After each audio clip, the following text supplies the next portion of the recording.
Before the storm was approaching, there was a lot of preparation being done prior to the arrival of the storm.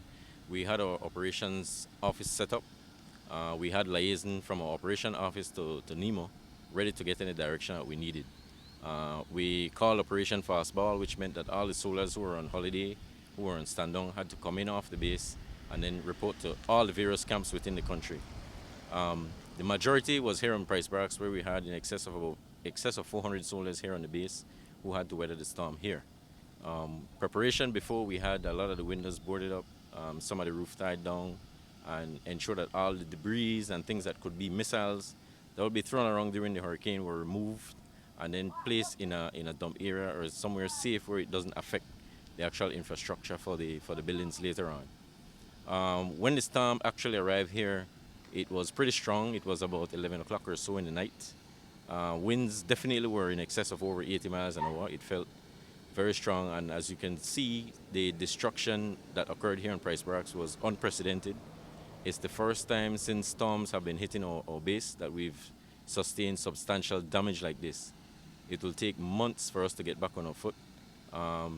The estimated damage is in excess of $1 million of infrastructure damage that we've had. The actual assessment is still ongoing.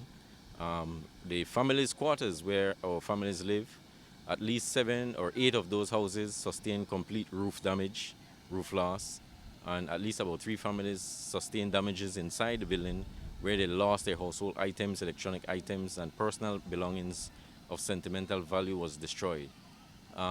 Even that throughout the storm, we were getting a lot of calls for the soldiers to go to the Vista del Mar area to go and assist people because there was water rising inside the homes. There was a point where I said, no, we were not able to help, and the reason for that is for the danger that was posed to the soldiers during the time. If you can see the building at the back, that building is over 100 feet long and in excess of 75 feet wide, and all the zinc from that roof was being torn off. There was zinc just flying around the base non-stop from this building and from the other buildings on the camp where we had substantial damage. The wind was so strong, even when the truck was about to move, the truck was shaking as if though it was going to topple over. So we had to have the soldiers park in an area. And when the eye of the storm apparently was passing over, I took the risk and I did send some soldiers out in the Vista del Mar area, and we rescued 53 people from inside homes that was inundated with water. People were climbing inside the attic and they were at the risk of being drowning. So those 56 people are very thankful for the assistance rendered by the Belize Defense Force because during the height of the winds, in excess of 80 miles an hour, they were still out there helping people, even though it was not reported, but we had our soldiers out there.